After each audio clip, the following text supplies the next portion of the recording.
topic is Hobson-Jobson, paper number 11, the postcolonial literature. You can see here the image of Hobson-Jobson. It is the Anglo-Indian dictionary. It is an essay which we studied in Imaginary Homelands, written by Salman Rushdie. And what is Hobson-Jobson? Hobson-Jobson is a short title of Hobson-Jobson, a glossary of colloquial Anglo-Indian words and phrases and of kindred term, etymological, historical, geographical and discursive.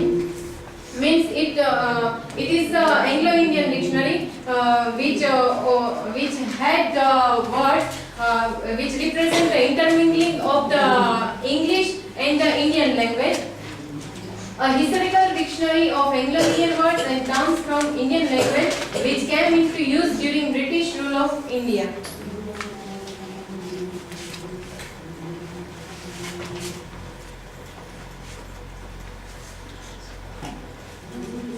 It is written by or renamed by Henry Young and Arthur C. Burnell. I don't know if this image is appropriate or not because I can't find any image of Arthur C. Burnell, but it was one.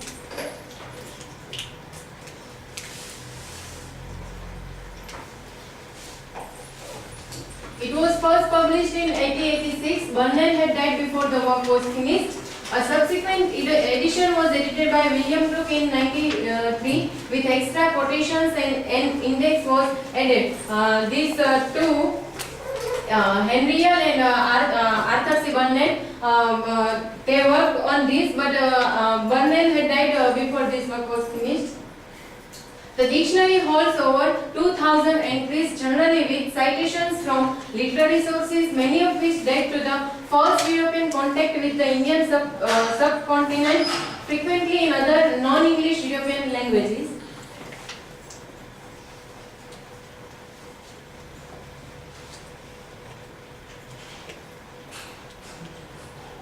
In Anglo-Indian English, the term Hobson-Jobson referred to any festival or entertainment, but especially ceremonies of the morning of Muharram.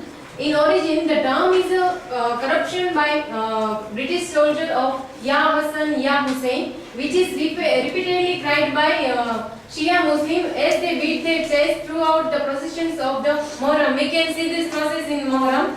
This was then converted to Hobson-Jobson, Hobson-Jobson, and ultimately Hobson-Jobson.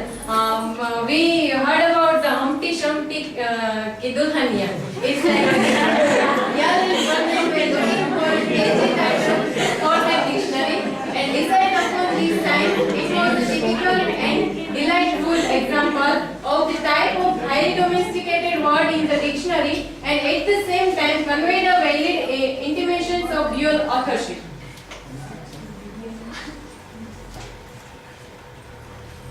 Now, example of Anglo-Indian words. The British Empire. It is the first para of our original text, Imaginary Homeland. The British Empire, many pundits now agree, descended like a juggernaut upon the Barbicans of the East in search of loot. The Mughals of the Raj went in palanquins smoking cheroot to sip toddy or sharbat on the verandas of the Gymkhana club, while the Memside fretted about the thugs in bandanas and dungarees who roamed the night like pariahs plotting Polish tricks. All the underlined words in the previous slide can be found with their Eastern family trees. In Hobson-Jobson, the pages bear eloquent testimony to the unparalleled intermingling that took place between English and the language of India. Like Pandit, a person who express opinion wise, we in Hindi we all time say Pandit ji kaise, Pandit ji kahenge aisa.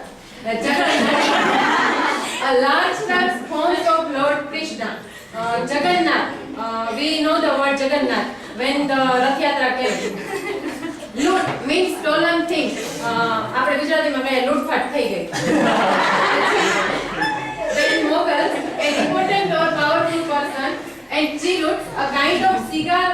It is a French cheroot. in Tamil. Other examples, Paraya means outcast. It's from Tamil, Periya is equal to drummer. And we all know, ગુજરાતીમાં કહીએ તો આપણે જ્યારે લગ્ન પ્રસંગ હોય ત્યારે ઢોલ વગાડવા માટે આપણે નીચી કોમના લોકોને જ બોલાવે. એટલે ત્યાં તામિલમાં પરાયાનો મતલબ ડ્રમર એટલે કે જે આઉટકાસ્ટ હોય. પક્કા, well done. Hindi પક્કા, cooked, right. And tank, it has the Gujarati taku, Marathi tek means pond.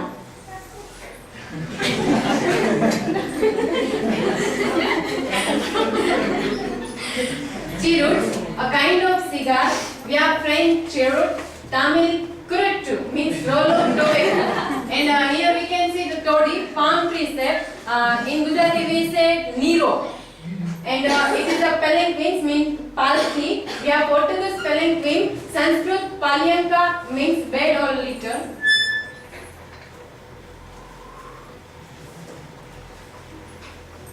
Veranda. It's actually Hindi word.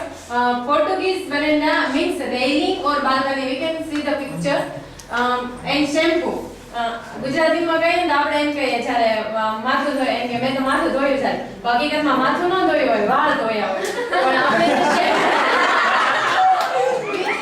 Hindi જમ્પો કેમ્પના means make massage. And thug. Hindi thug, cheap robber, and in Sanskrit it is thagayati or covers.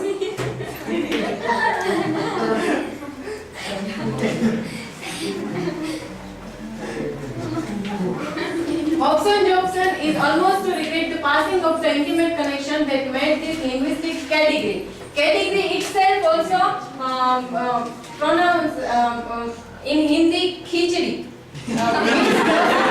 But then one remembers what sort of connection it was, and it is more to remark.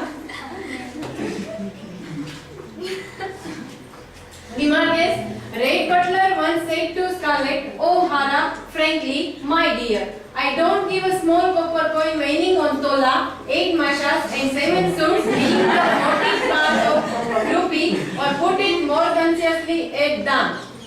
Dam is actually a Hindi word. Kimmat. We can see the picture of Englishman, and here the written like Indian languages.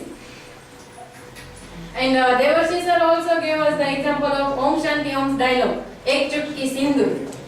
If any American writer wrote this movie as a play, then he can't write like red powder because it has many meaning. But Sindur is a particular word. And when I read the God of Small Things by Arundhati Roy, there are also many words like Akshat and Kanku. Akshat is our Gujarati word, but we can't translate it into English.